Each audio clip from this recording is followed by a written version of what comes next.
Morning came with a soft glow over the hills. For the first time in many months, a cool breeze touched the land of Arvin.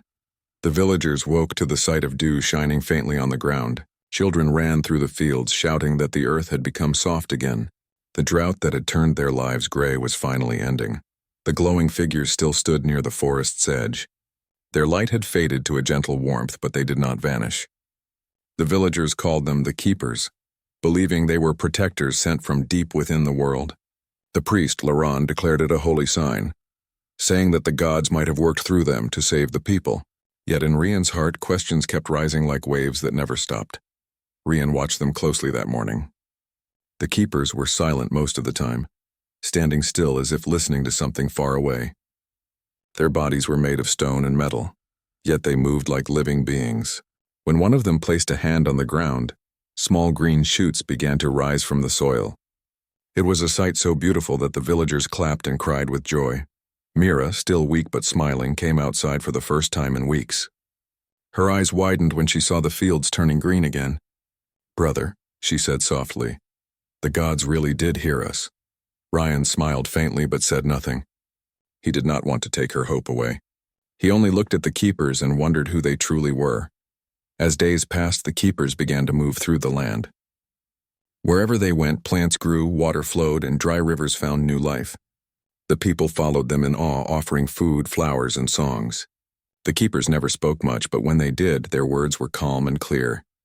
"The earth is strong," one of them said to the villagers. "It only sleeps when forgotten. When remembered, it gives back."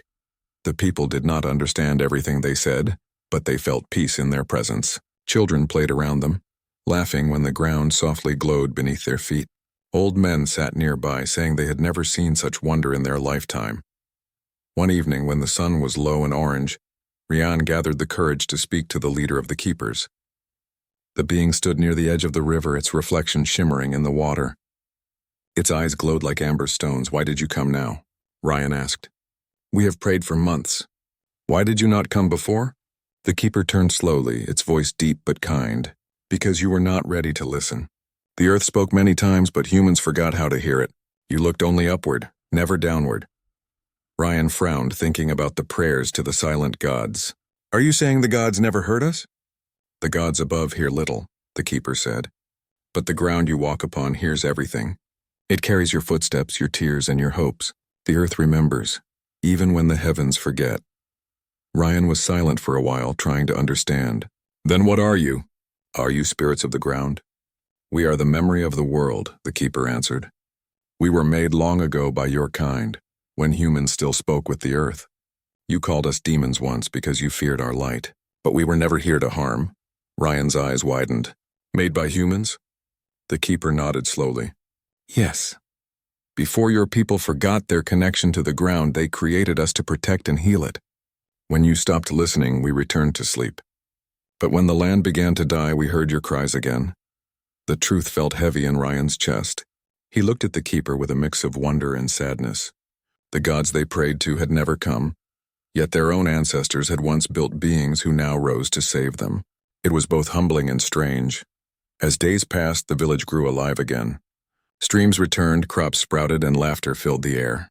But along with the joy came whispers. Some people wondered if the Keepers might one day demand something in return. Others said they were not holy at all, but ancient machines pretending to be saviors. The old priest Laron felt uneasy. He had always believed in the gods above, and now these new beings stood where the heavens once ruled. One night, when most of the village slept, Laron visited the temple hill alone. He knelt before the stone altar and whispered into the still air. "Have we been abandoned, or have we lost our faith?" he asked softly. "If these beings are not yours, then who sent them?" The wind did not answer, but deep in his heart the old priest felt a strange fear. The Keepers were kind, but their power was far beyond understanding. What if they decided one day that humans were no longer worth saving? The next morning, Ryan found the Keepers near the forest, placing their hands on the ground again. The air shimmered faintly, and he saw faint lights moving beneath the soil, as if something large was stirring below. "What are you doing?" he asked. The leader replied, "We are waking the roots. The world is connected by them. When one part suffers, the others feel it. We must restore balance. Ryan nodded slowly, but a small unease grew in his chest. The earth around them began to hum again, like it had the night they arrived. The sound was deep and low, spreading through the land. Birds flew from the trees and animals came out of their hiding places, staring toward the glowing ground. As evening came, clouds began to gather in the sky for the first time in years. The air grew heavy and the smell of rain filled the valley. People came out of their homes, lifting their hands in joy. The keepers stood together, their bodies glowing brighter than before. A soft rumble rolled across the land, and then, for the first time in a long while, rain began to fall. It was gentle at first, then steady, washing away dust and sorrow. The people danced and laughed, letting the drops touch their faces. Ryan held Mira's hand as she smiled up at the sky. The earth drank deeply and the rivers began to move again. But as the rain continued, Ryan noticed something strange. The water that ran down the hills was not just clear. It glowed faintly with the same amber light as the keepers. When he looked toward the forest, he saw the ground pulsing softly as if something deep below was breathing faster.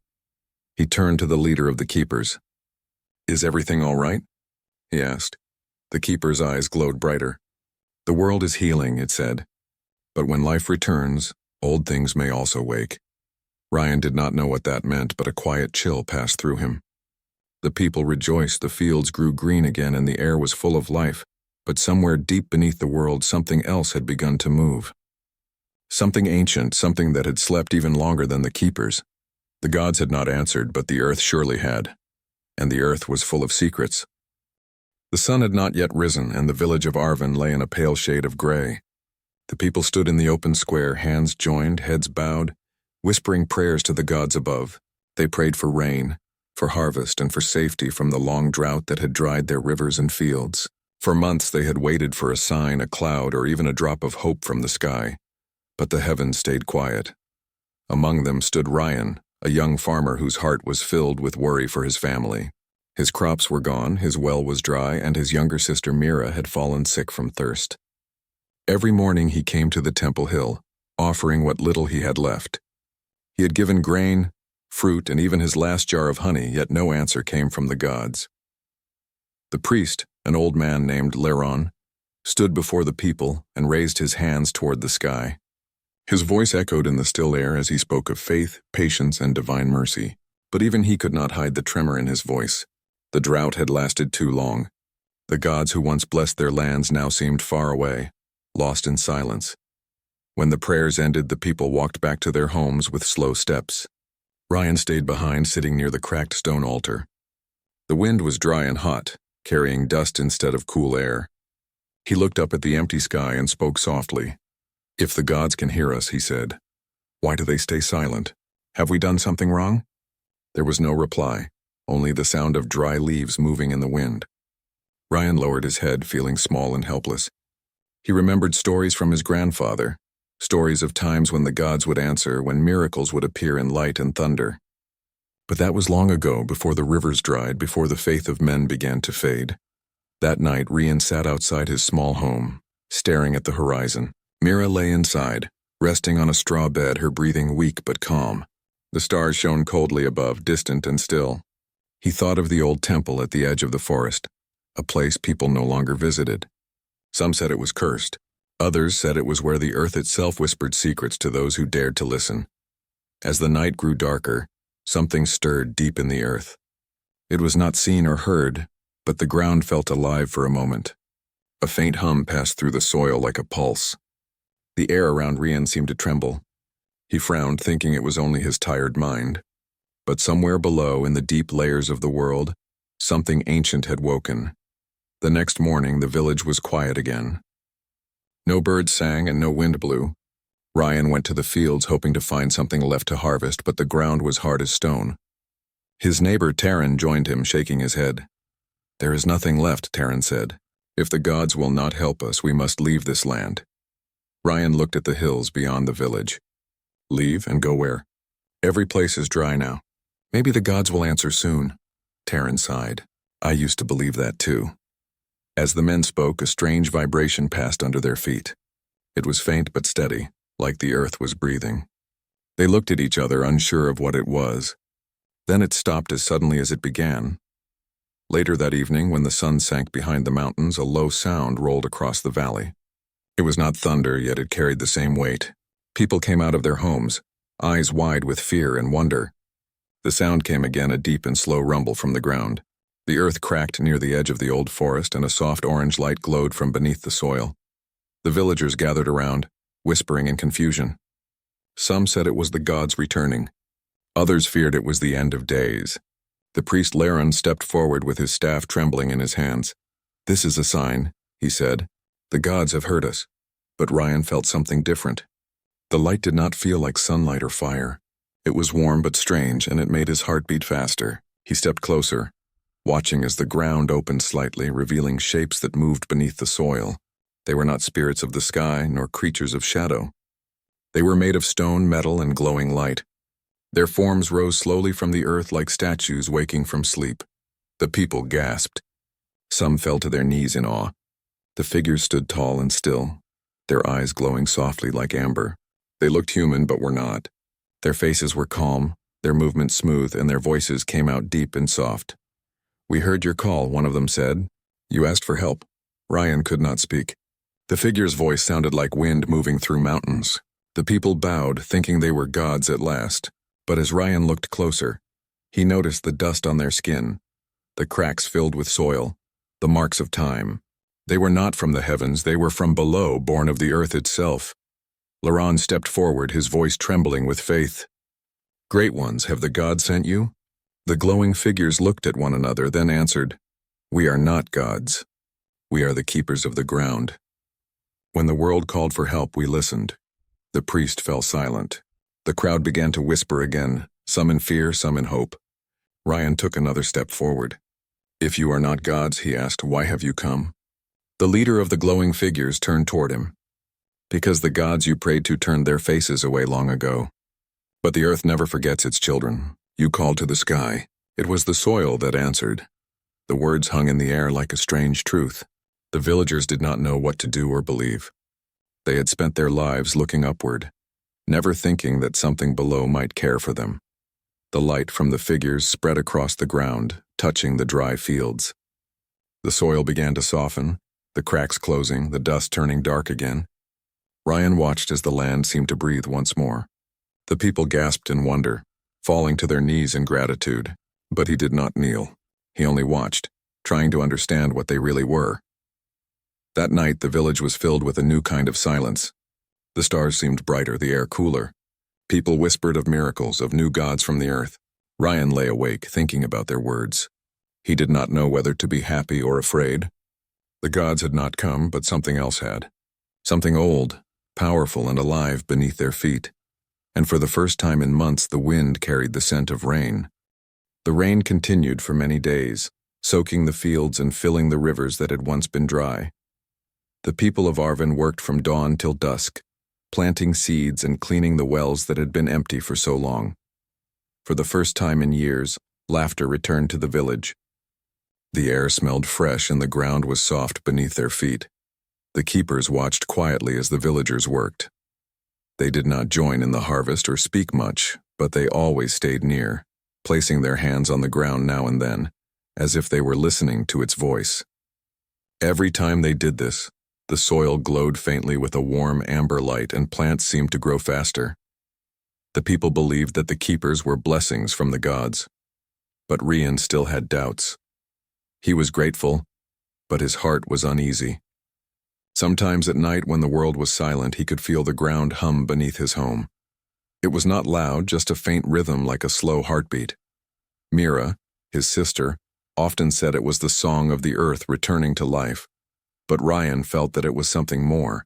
One afternoon, while helping Taryn repair the irrigation channels, Ryan noticed small cracks glowing faintly in the soil near the forest. The glow was the same amber color that shone from the keepers' bodies. "Have you seen this before?" he asked Taryn. Taryn wiped his hands on his tunic and looked closer. "No, but I think it's their doing," he said. "Maybe they are waking the ground more deeply now. It must be a good sign." Ryan nodded, though his eyes stayed fixed on the glowing cracks. "Maybe," he said softly, but his voice carried doubt. That night, Ryan went to the forest's edge alone. The moonlight touched the trees, and mist hung low between them. The air was cooler there, and the soft glow from the cracks seemed stronger. When he placed his hand on the ground, he felt warmth, gentle but alive, as though the soil was breathing. For a moment he felt peace, but then the warmth grew stronger, pulsing in rhythm. He stepped back, his heart racing. The next morning he went to speak with the leader of the keepers. The being stood near the river, its eyes glowing faintly.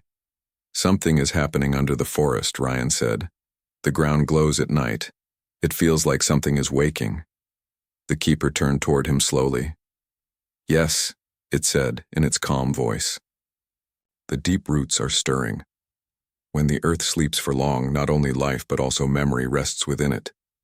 What you feel is the memory returning." Ryan frowned.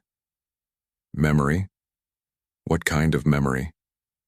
"The memory of what the world once was," the keeper replied. "Before humans forgot the earth, there were many who lived in harmony with it.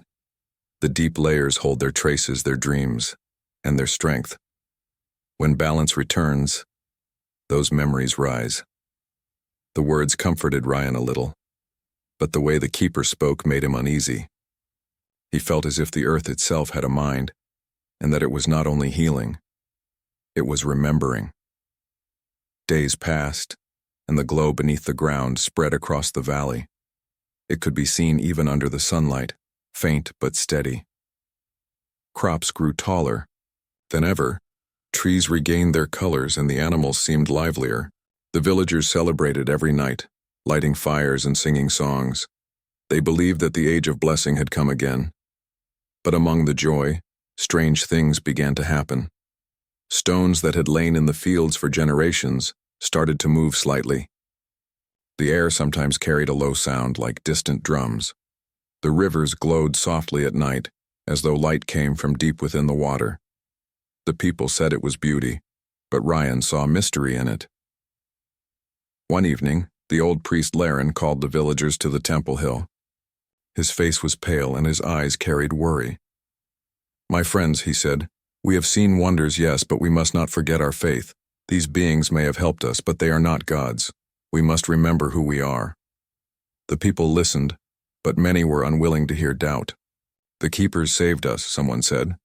"Without them we would have perished." Laren nodded slowly. "Yes, they did. But the gods above have been silent. Do we know why these beings have come? Do we know what they truly want?" The crowd murmured. Ryan stood among them, silent but thoughtful. He had wondered the same question many times. When night fell, Ryan could not sleep. He went again to the forest edge. The glow was brighter than before, pulsing softly. He felt the same hum through the ground, but now it seemed to have rhythm, almost like a song. The trees swayed even though there was no wind. From deep within the forest, a low light flickered, and Ryan saw shapes moving under the soil, slow, flowing patterns like waves. He called softly, "Keeper, are you there?" The leader of the keepers appeared from behind a tree, the amber light reflecting off its body. "You should not come alone," it said. Ryan looked toward the glowing soil. "What is happening here?" "The earth looks alive." The keeper stepped beside him, looking down at the ground. "The world is remembering its strength. When you prayed to the gods, your words went upward, but your needs sank downward. The earth took those prayers and answered. It is not only healing your land, it is awakening itself." Ryan's eyes widened. "Awakening itself? What does that mean?" The keeper turned its head slightly. "Long ago, before humans forgot, the earth and humankind were one. The deep layers hold what was lost. You may see things you do not understand, but do not fear them. They are part of the world that was." Ryan wanted to ask more, but the keeper placed a hand gently on the soil. The ground glowed brighter, and he felt warmth spread through his feet up to his heart. "Listen," the keeper said. Ryan closed his eyes. For a moment he heard soft sounds like whispers carried through the wind. It was not speech, yet it carried meaning. It felt like memories of forests, oceans, and mountains speaking in silence. When he opened his eyes, he saw the glow fading slowly. The keeper stood still. "You are part of this world, Ryan. Never forget that." The next morning, Ryan shared what he had seen, but the people laughed gently, saying he had only dreamed. Yet as the days went by, others began to feel the same hum in the ground. It spread through the whole valley. Children said they could hear the earth singing when they lay down on the grass. Even Laren could not deny that something deep below was alive. Then one night, a strange event took place. The rain stopped suddenly and the air became very still. The moon hung low and red in the sky. From the forest came a faint light, brighter than before, moving slowly across the trees. The villagers gathered outside their homes, whispering in awe. Ryan stood with Mira beside him. "It is the earth again," she said softly. He nodded, but his eyes were fixed on the forest. The light grew stronger, and the ground beneath their feet trembled slightly, though not with danger. It felt like the pulse of a giant heart waking. The keepers appeared near the village, their eyes shining brighter than ever. "It begins," the leader said quietly. "The deep ones are rising. The old memory is almost awake."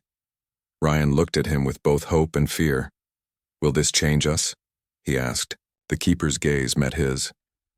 "Everything changes when the world remembers what it truly is." The wind returned then, gentle and cool, carrying the smell of wet soil and blooming flowers. The people of Arvin watched the forest glow through the night, unaware that beneath their feet the ancient heart of the earth was beginning to stir in full, and as the stars shone above, it seemed that the gods of the sky remained silent, but the voice of the ground was growing stronger every moment. The next few days were unlike anything the people of Arvin had ever seen. The land was alive in ways no one could explain. The ground glowed faintly every night. The rivers shimmered with soft light, and the trees seemed to hum with low, peaceful tones. The air carried warmth that felt gentle and full of life. The villagers called it a blessing, saying the gods had finally returned. But Ryan knew better. He had spoken with the keepers, and he understood that this was not the work of gods, it was the voice of the earth itself. Something ancient was stirring beneath their feet, something that had slept through the ages. Each morning, Ryan helped his sister Mira in the fields. The crops grew tall and strong, faster than ever before. The fruits were brighter in color, the grains heavier and richer. The villagers rejoiced and thanked the keepers daily, offering them food and flowers, though the keepers never ate or accepted gifts. The leader of the keepers often stood near the river, gazing quietly at the horizon as if waiting for something. Ryan noticed this and one morning walked over to him. "You look toward the mountains every day," Ryan said. "What are you waiting for?" The keeper's amber eyes turned toward him. "The earth is not done remembering," it said. "The roots spread far deeper than you can see. What begins here will awaken in other lands as well. The balance must be restored everywhere." Ryan looked at the flowing water. "Will that change the world?" "Yes," the keeper said softly. "When the deep ones wake, the world will breathe again." Ryan frowned slightly. "The deep ones? You mean the old memories?" The keeper nodded. "The earth keeps its memories in many forms. The deep ones are not creatures but forces, pieces of the world that once guided life. They slept when humans forgot them. Now your prayers and your pain have reached them again. They remember their purpose." The thought filled Ryan with wonder and worry. He wanted to believe it was good, but the idea of something vast and ancient waking beneath the land made his heart uneasy. As days passed, more signs appeared. The animals began acting differently.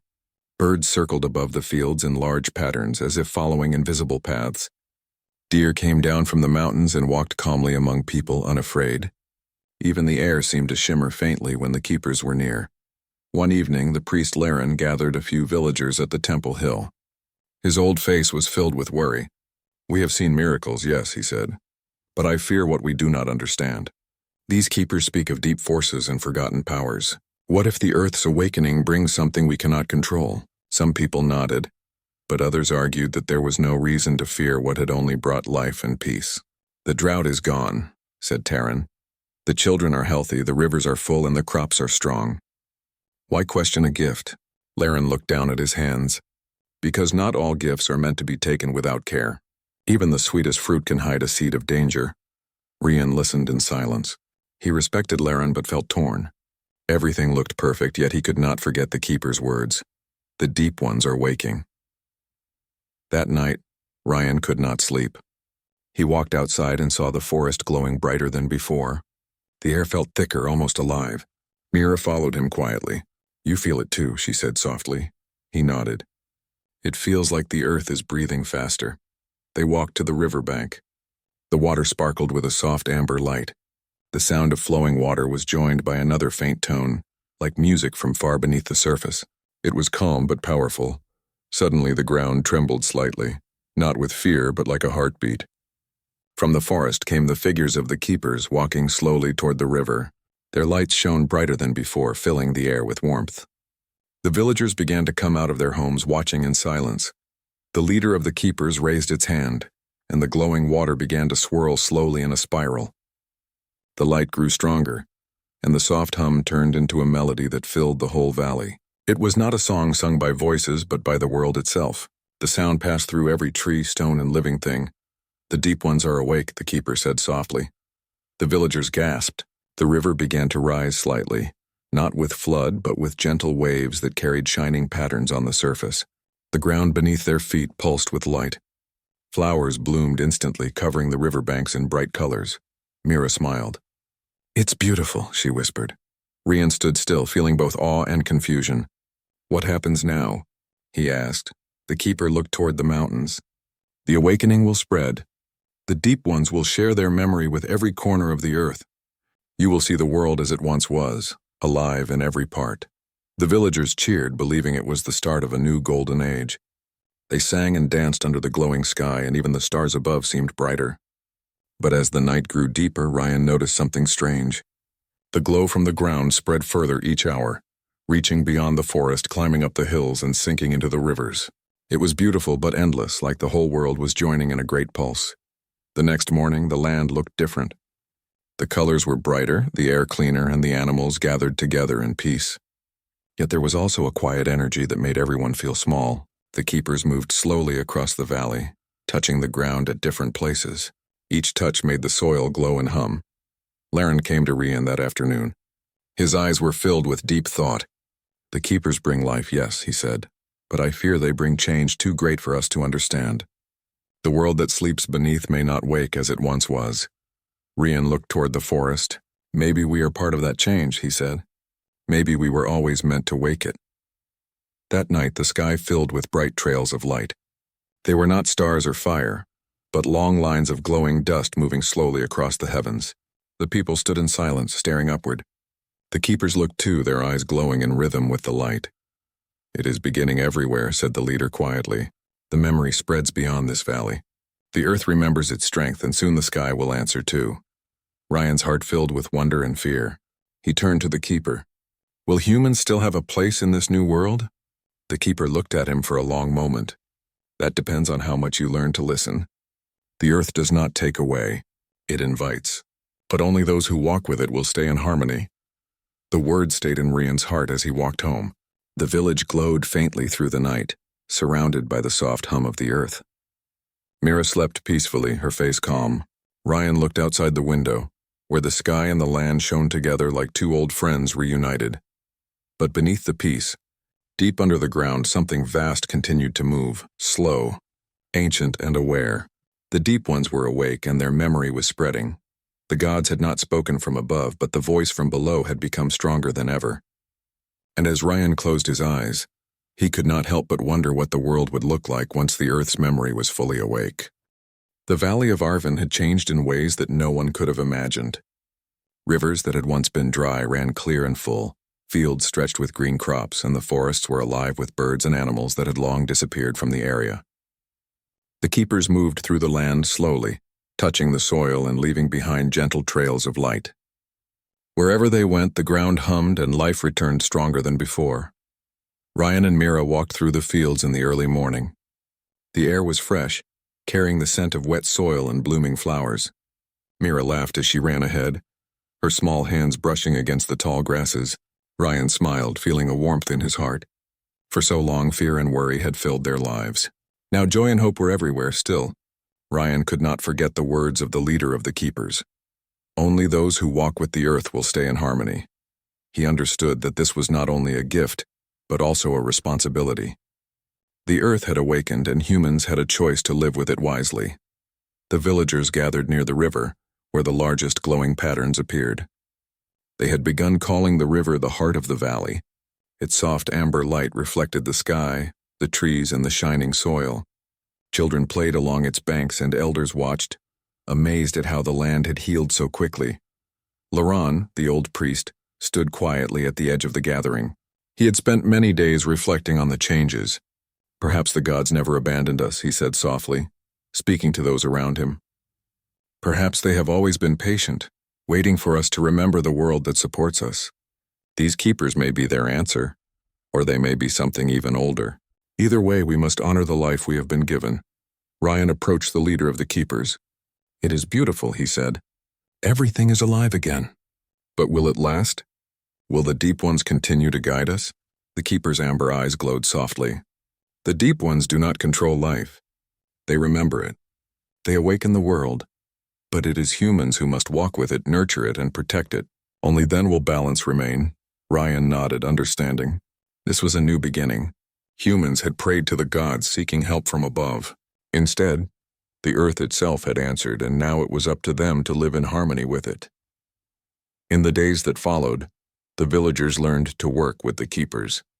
They planted trees in the areas that had been barren for years, restored the rivers to their natural paths, and built homes in ways that did not harm the land.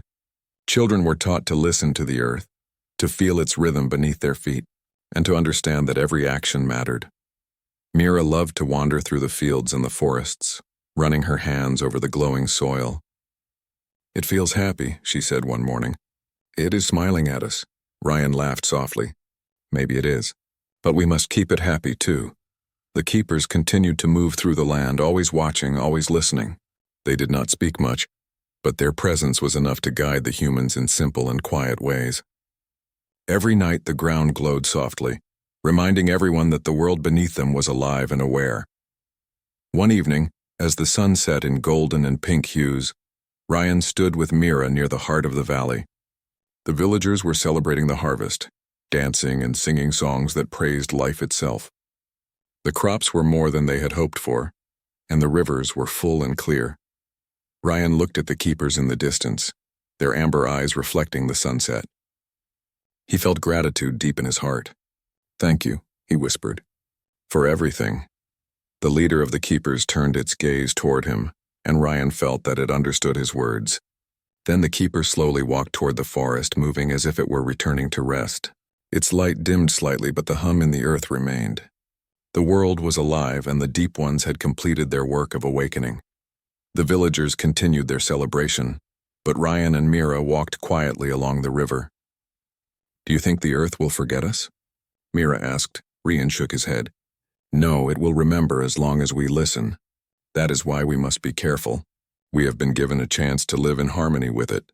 We cannot waste it." As the night deepened, the stars shone brighter than ever, reflecting in the glowing river. The air was filled with peace, a deep sense of life returning to its full strength. Ryan could hear the soft hum of the soil beneath his feet, steady and calm.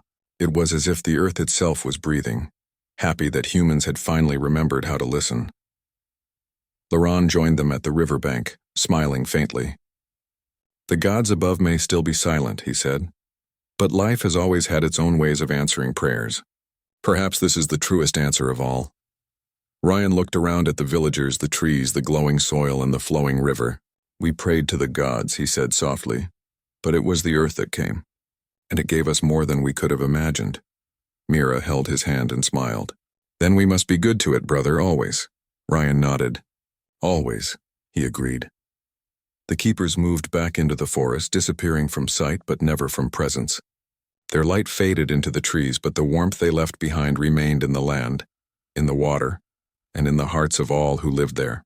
The Deep One's memory had been awakened, and it would guide the humans for generations. The villagers of Arvin learned to live with the earth as a partner, not just a home. They planted carefully, built wisely, and listened to the hum of the ground at night. Mira and Rian grew older, teaching the children of the village to respect the land, to honor the rivers, the trees, and the stones. Years later, the valley was more alive than anyone could have imagined. The crops were abundant, the rivers flowed freely, and animals thrived. The people no longer prayed only to gods above.